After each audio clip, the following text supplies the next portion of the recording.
ओम प्रकाश को अपने घर बुलाते हैं। पापा जी, ये आपने क्या किया? शादी से पहले बताया क्यों नहीं कि नैना की आंखों में परेशानी है? अरे आप ही ने तो लड़की देखने से मना कर दिया था। और लेकिन आप बता तो सकते थे। आपको तो हमारी बेटी की प्रॉपर्टी चाहिए थी, वो भी पूरी की पूरी। अब क्या हुआ अगर उसे आधा दिखाई देता है? प्रॉपर्टी तो आपको पूरी मिल गई ना। अरे ये क्या बात हुई? मेरी शादी प्रॉपर्टी से नहीं, आपकी बेटी से हुई है। अब ये तो पहले सोचना चाहिए था। तब तो मेरी प्रॉपर्टी देखकर तुम्हारी जुबान लपलपा रही थी। लेकिन मैं कानी लड़की को अपनी बीवी बनाकर नहीं रख सकता। पापा कुछ करिए ना आप। हाँ करता हूँ। देखिए ओम प्रकाश जी, आप हमारे साथ ऐसा नहीं कर सकते।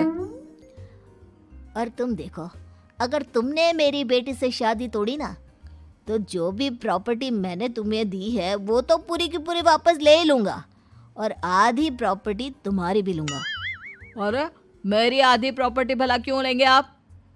इसलिए क्योंकि मेरी बेटी को आधा नजर आता है और उसकी नजर अभी तक तुम्हारी आधी जायदाद पर ही पड़ी है। अब तुम उसे घर से निकालोगे तो कुछ तो लेकर जाएगी ना। और अगर हम आपकी बेटी को अपने घर की बहू बनाकर रखे तो? तो तुम्हारी पूरी प्रॉपर्टी तुम्हारी ही रहेगी, और जो मैंने तुम्हें दिया है ना, उसमें से बस मैं आधा लेकर जाऊंगा। अरे लेकिन अब आप अपनी दी हुई प्रॉपर्टी में से आधी वापस क्यों लेकर जाएंगे? अगर मैं आपकी बेटी को अपनी पत्नी बनाकर रखने को तैयार हूं तो? इसलिए ताकि भविष्य में अगर तुम मेरी बेटी को धोखा दो तो उसके पास कुछ तो रहे जो पति का हो। वैसे मेरे पास तो बहुत कुछ है, लेकिन अपने पति की कोई निशानी तो उसके पास होनी चाहिए ना। अब अगर तुमने मेरी बेटी को कानी कहा तो तुम्हें प्रॉपर्टी भी कानी ही मिलेगी, पूरी नहीं। जमाए राजा। किशोरी लाल और राघव समझ चुके थे कि वो बुरी तरह फंस चुके हैं और अब उनके पास वहां से निकलने का कोई चारा नहीं है। अब समझ में आया ना, लालच बुरी बला होती है। एक तो तुम्हें प्रॉपर्टी मिली, ऊपर से बीवी मिली, उसमें तुम्हें नखरे भी दिखाने हैं। आए बड़े, चुपचाप बैठो दोनों। कुछ दिनों के बाद नैना राघव की कार लेकर बाजार घूमने निकलती है और जब कार लेकर वापस आती है, ये क्या? एक तरफ से मेरी गाड़ी पूरी खराब हो चुकी है। लगता है तुमने मेरी गाड़ी को किसी दूसरी गाड़ी के साथ एक्सीडेंट किया है। अरे अरे कितना बड़ा नुकसान कर दिया तुमने बहू। वो क्या है ना पापा जी, मुझे एक आंख से दिखाई नहीं दे रहा था, सामने से गाड़ी आ रही थी। मुझे तो सिर्फ आधा ही दिखाई दिया और वो गाड़ी मेरी कार से रगड़ते हुए निकल गई।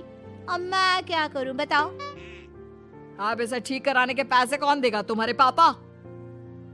तुमने मुझसे इस तरह से बात की? अभी रुको। नैना राघव की शिकायत ओम प्रकाश को कर देती है।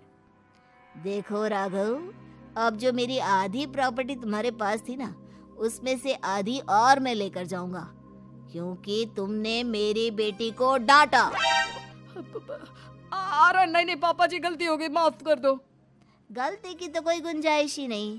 अगली बार मेरी बेटी को डांटा तो बची हुई आधी में से आधी और ले जाऊंगा। लालच के चक्कर में हम दोनों ने बहुत बड़ी गलती कर दी बेटा। एक तो तुम्हें कानी बहू मिली और ऊपर से जो माल मिला वो भी काना। इस तरह राघव की हर एक गलती पर ओम प्रकाश उसकी प्रॉपर्टी का आधा आधा हिस्सा लेकर अपना सारा माल वापस ले गया और राघव को कानी बीवी से काम चलाना पड़ा। भाई लालच वाकई में बुरी बला है।